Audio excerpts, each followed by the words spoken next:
Arthur Conan Doyle. El caso de Lady Sannox. Las relaciones entre Douglas Stone y la conocidísima Lady Sannox eran cosa sabida tanto en los círculos elegantes a los que ella pertenecía en calidad de miembro brillante, como en los organismos científicos que lo contaban a él entre sus más ilustres cofrades.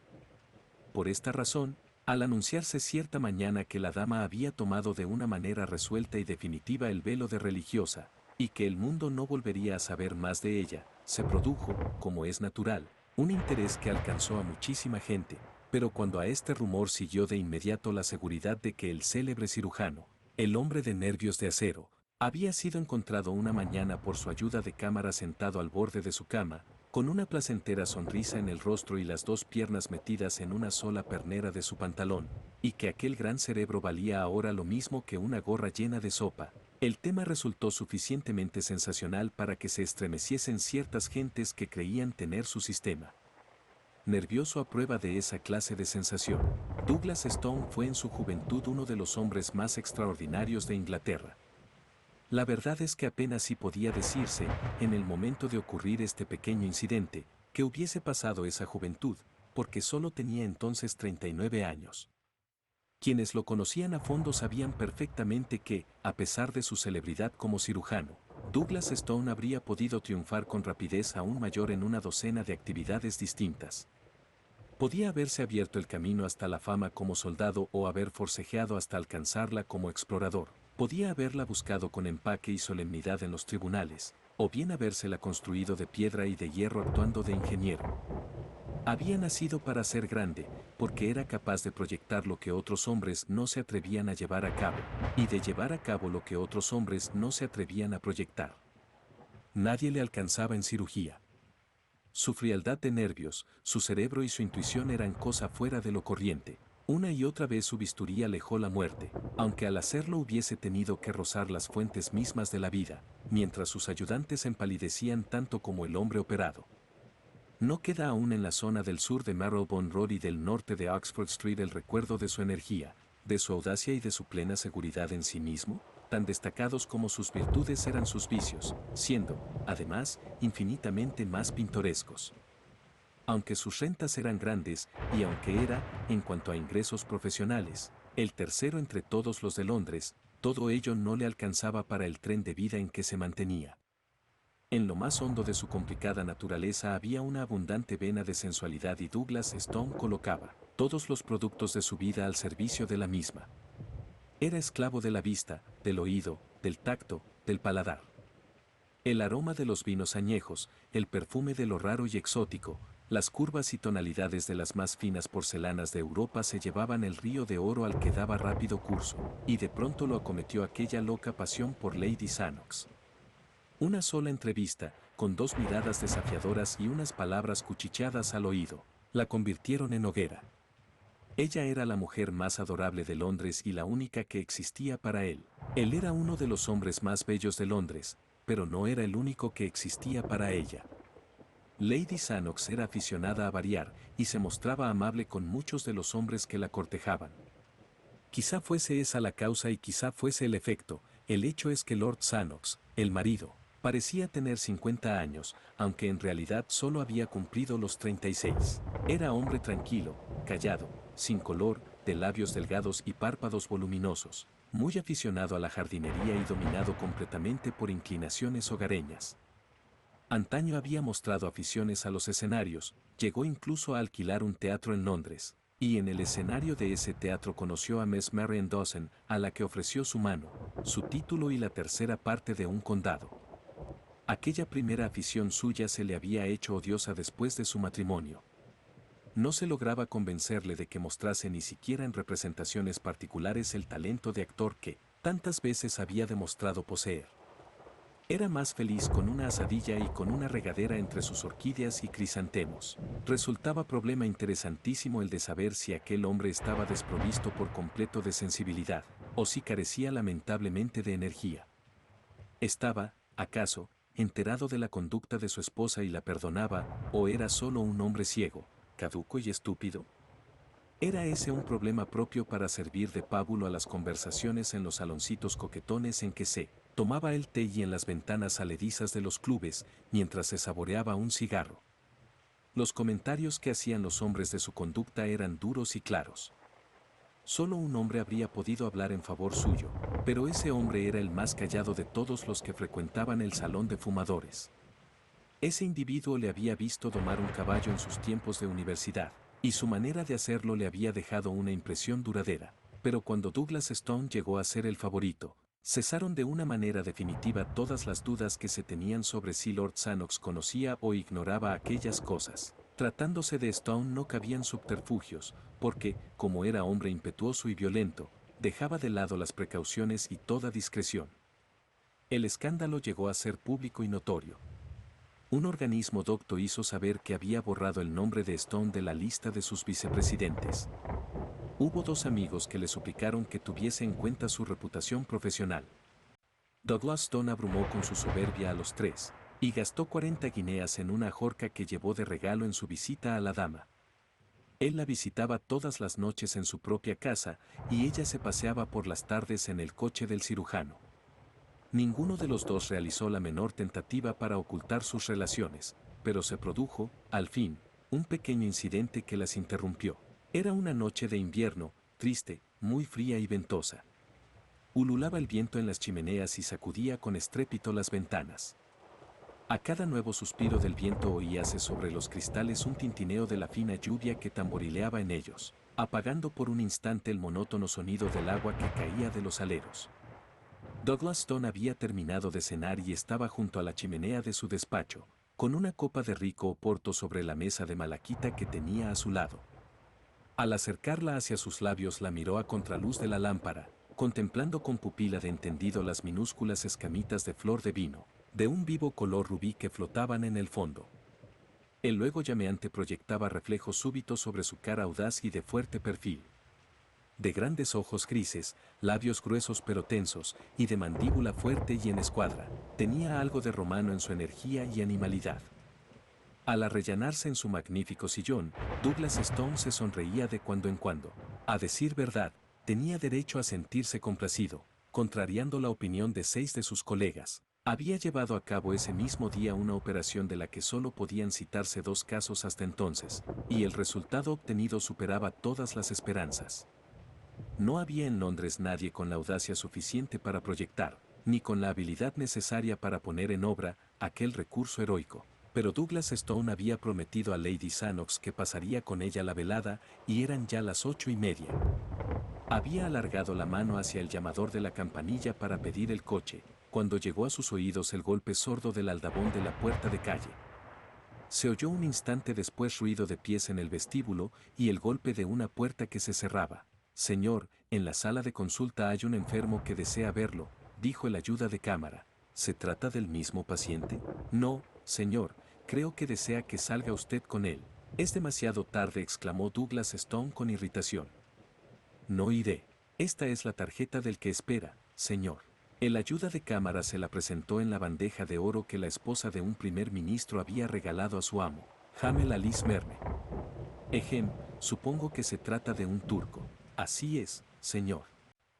Parece que hubiera llegado del extranjero, señor, y se encuentra en un estado espantoso. Vaya.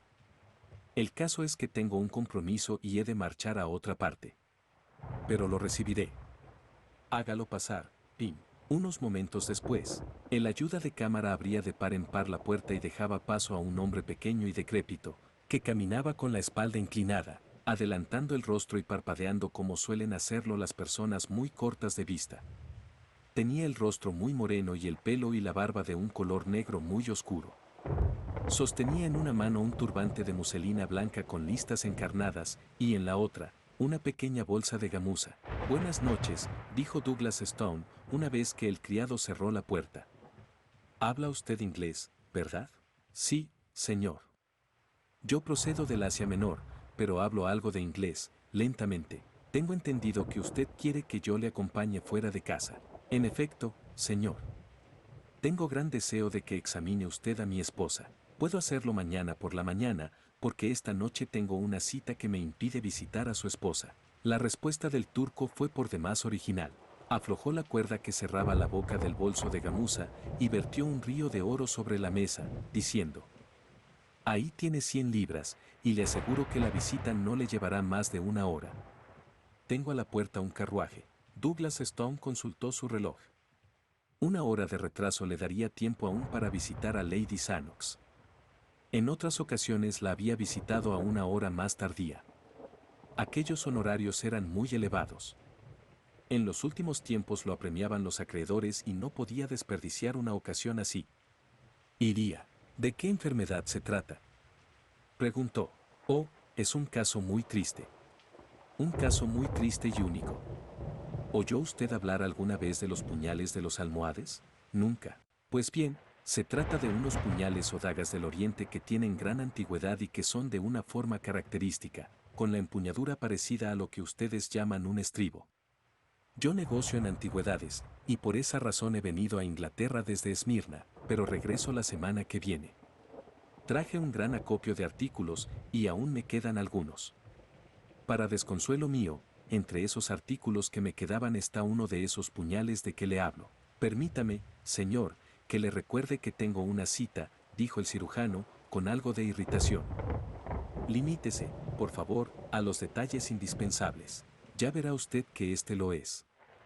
Mi esposa tuvo hoy un desmayo hallándose en la habitación en que guardo mi mercancía, y se cayó al suelo, cortándose el labio inferior con ese maldito puñal de los almohades. Comprendo, dijo Douglas Stone poniéndose de pie. Lo que usted quiere es que le cure la herida. No, no, porque es algo peor que eso. ¿De qué se trata, pues? De que esos puñales están envenenados. ¿Envenenados? Sí, y no existe nadie en Oriente ni en Occidente que sepa hoy de qué clase de veneno se trata y con qué se cura. Conozco esos detalles porque mi padre se dedicó a este negocio antes que yo, y porque estas armas envenenadas nos han dado mucho trabajo. ¿Cuáles son los síntomas? Sueño profundo y la muerte antes de las 30 horas. Y usted asegura que no existe cura posible. ¿Por qué razón entonces me paga una suma tan crecida de honorarios? Ninguna droga existe que pueda curar el envenenamiento, pero sí puede curarla el bisturí. ¿De qué manera? El veneno es de absorción lenta.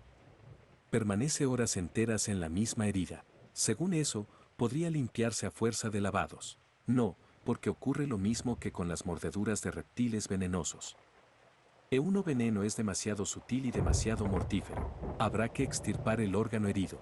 Eso es, si la herida es en un dedo, se arranca el dedo. Es lo que decía siempre mi padre. Pero piense usted en dónde está la herida en este caso y en qué se trata de mi esposa. Es horrible, pero, en asuntos tan dolorosos, el hallarse familiarizado con ellos puede embotar la simpatía de un hombre.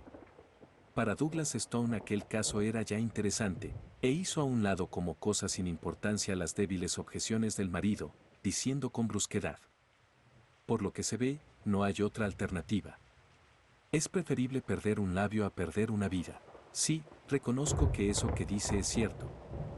Bien, bien, es el destino, y no hay más remedio que aceptarlo. Tengo abajo el coche, vendrá usted conmigo y realizará la operación. Douglas Stone sacó de un cajón su estuche de bisturíes y se lo metió al bolsillo, junto con un rollo de vendajes y un paquete de hilas. No podía perder más tiempo si había de visitar a Lady Sannox. Dijo, pues, poniéndose el gabán. Estoy dispuesto, si no quiere usted tomar un vaso de vino antes de salir a la fría temperatura de la noche. El visitante retrocedió, alzando la mano en señal de protesta. Se olvida usted de que soy musulmán y fiel cumplidor de los preceptos del profeta. Sin embargo, quisiera que me dijese qué contiene la botella de cristal verde que se ha metido en el bolsillo. Es cloroformo. También su empleo nos está prohibido. Se trata de un líquido espirituoso y no podemos emplear semejantes productos. ¿Cómo? ¿Consentirá que su esposa tenga que pasar por esta operación sin un anestésico? Oh, señor. Ella no se dará cuenta de nada. La pobre está sumida ya en el sueño profundo, el primer efecto de esa clase de veneno. Además la hice tomar nuestro opio de Esmirna. Vamos, señor, porque ha transcurrido ya una hora. Cuando salieron a la oscuridad de la calle, una ráfaga de lluvia azotó sus caras, y la lámpara del vestíbulo, que se bamboleaba colgada del brazo de una cariátide de mármol, se apagó de golpe. Ayuda de cámara, Pim, Cerró la pesada puerta empujando con todas sus fuerzas para vencer la resistencia del viento, mientras los dos hombres avanzaban con cuidado hasta la luz amarilla que indicaba el sitio donde esperaba el coche. Unos momentos después rodaban con estrépito hacia su punto de destino. ¿Está lejos?, preguntó Douglas Stone. Oh, no. Vivimos en un lugar muy tranquilo próximo a Euston Road. El cirujano oprimió el resorte de su reloj de repetición y escuchó los golpecitos que le anunciaron la hora. Eran las 9:15. Calculó las distancias y el poco tiempo que le llevaría una operación tan sencilla. Para las 10 tenía que llegar a casa de Lady Sannox. A través de las ventanas empañadas, veía la danza de los borrosos faroles de gas que iban quedando atrás, y las ruedas del coche producían un blando siseo al pasar por un terreno de charcos y de barro. Frente a Douglas Stone blanqueaba débilmente en la oscuridad el turbante de su cliente. El cirujano palpó dentro de sus bolsillos y dispuso sus agujas, ligaduras y pinzas, para no perder tiempo cuando llegasen.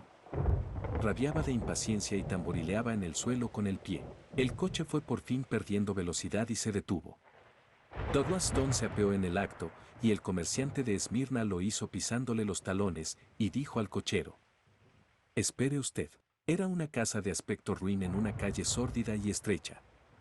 El cirujano, que conocía bien su Londres, echó una rápida ojeada por la oscuridad, pero no observó nada característico, ni una tienda, ni movimiento alguno, nada, en fin, fuera de la doble fila de casas sin relieve en sus fachadas, de una doble faja de losas húmedas que brillaban a la luz de la lámpara y de un doble y estrepitoso correr de agua por los arroyos para precipitarse entre remolinos y gorgoteos por las rejillas de los sumideros.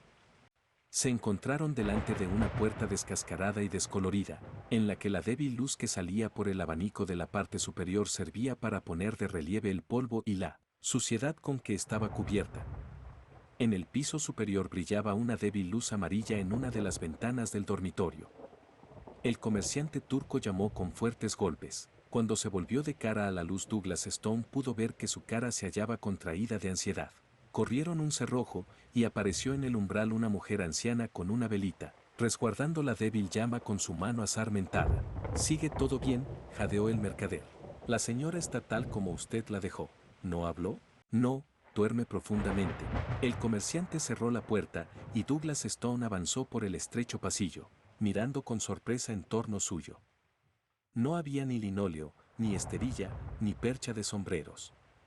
No vio otra cosa que gruesas capas de polvo y tupidas orlas de telarañas por todas partes. Sus firmes pisadas resonaban con fuerza por toda la casa en silencio, mientras subía detrás de la anciana por la tortuosa escalera. No había alfombra. El dormitorio estaba en el segundo descansillo. Douglas Stone entró en el detrás de la anciana y seguido inmediatamente por el mercader. Allí por lo menos había muebles, incluso con exceso. Se veía en el suelo un revoltijo y en los rincones, verdaderas pilas de vitrinas turcas, mesas incrustadas, cotas de malla, pipas de formas extrañas y armas grotescas. Por toda luz, había en la pared una lámpara pequeña sostenida por una horquilla. Douglas Stone la descolgó, se abrió paso entre los trastos viejos y se acercó a una cama que había en un rincón, y en la que estaba acostada una mujer vestida al estilo turco, con el yasmak y el velo. Solo la parte inferior de la cara estaba al descubierto, y el cirujano pudo ver un corte dentado que zigzagueaba por todo el borde del labio inferior. «Ya perdonará usted que esté tapada con el yasmak, sabiendo lo que los orientales pensamos acerca de las mujeres», dijo el turco, pero el cirujano pensaba en otra cosa distinta que el yasmak. Aquello no era una mujer para él, sino simplemente un caso. Se inclinó y examinó con cuidado la herida, y dijo: «No existen señales de inflamación. Podríamos retrasar la operación hasta que se desarrollen los síntomas locales». «Oh señor, señor», dijo el mercader, «no ande con nimiedades. Usted no sabe lo que es esto. Esa herida es mortal. Yo sí que lo sé, y le doy la seguridad de que es absolutamente indispensable operar. Solo el bisturí puede salvarle la vida. Sin embargo, yo me siento inclinado a esperar», dijo Douglas Stone. «Basta ya», exclamó irritado el turco. «Cada minuto que pasa tiene importancia, y yo no puedo permanecer aquí viendo cómo se va muriendo mi esposa». No me queda más que dar a usted las gracias por haber venido y marchar en busca de otro cirujano antes de que sea demasiado tarde. Douglas Stone vaciló. No era agradable el tener que devolver las 100 libras, pero si dejaba abandonado el caso tendría que hacerlo. Y si el turco estaba en lo cierto y la mujer fallecía, la posición de Douglas delante del juez de investigación podía resultar embarazosa. De modo que usted sabe por experiencia personal cuáles son los efectos de este veneno, le preguntó. Lo sé.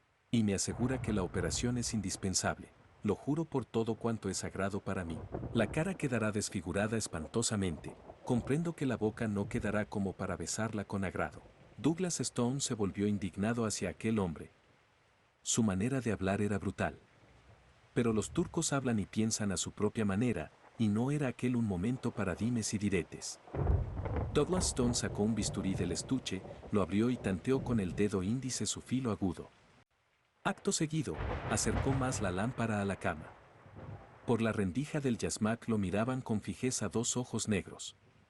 Eran todo iris, distinguiéndose apenas la pupila. Le ha dado usted una dosis de opio muy fuerte. Sí, ha sido bastante buena. El cirujano volvió a contemplar los ojos negros que lo miraban fijamente. Estaban apagados y sin brillo, pero pudo advertir que aparecía en ellos una lucecita de vida, y que le temblaban los labios. Esta mujer no está en estado absoluto de inconsciencia, dijo el cirujano. ¿Y no será preferible emplear el bisturí mientras está insensible? Ese mismo pensamiento había cruzado por el cerebro del cirujano. Sujetó con su forceps el labio herido y dando dos rápidos cortes se llevó una ancha tira de carne en forma de V. La mujer saltó en la cama con un alarido espantoso. Douglas Stone conocía aquella cara.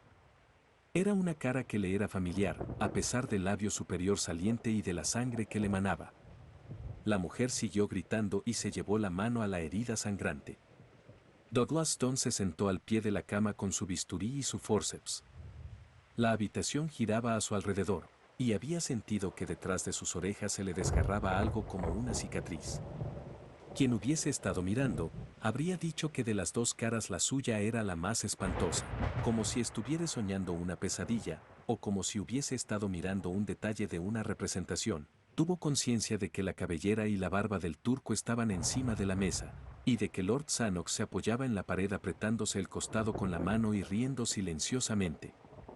Los alaridos habían dejado de oírse, y la cabeza horrenda había vuelto a caer encima de la almohada, pero Douglas Stone seguía sentado e inmóvil, mientras Lord Sannox reía silenciosamente. La verdad es, dijo por fin, que esta operación era verdaderamente indispensable para Mary, no física, pero sí moralmente. Entiéndame bien, moralmente. Douglas Stone se inclinó hacia adelante y empezó a juguetear con el fleco de la colcha de la cama. Su bisturí tintineó en el suelo al caer, pero el cirujano seguía sosteniendo su forceps y algo más. Lord Sannox dijo con ironía. Tenía desde hace mucho tiempo el propósito de dar un pequeño ejemplo.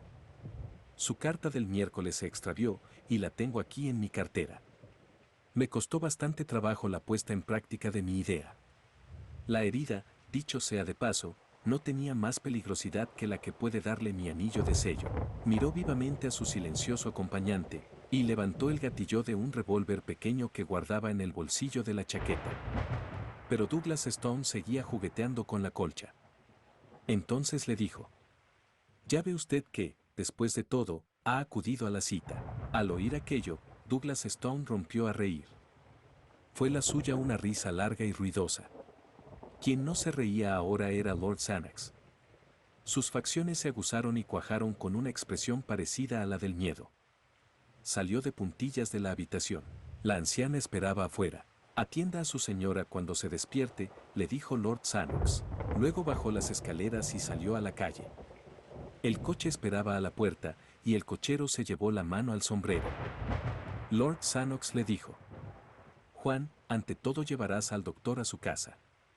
Creo que hará falta asistirlo al bajar las escaleras. Dile a su ayuda de cámara que se ha puesto enfermo durante una operación.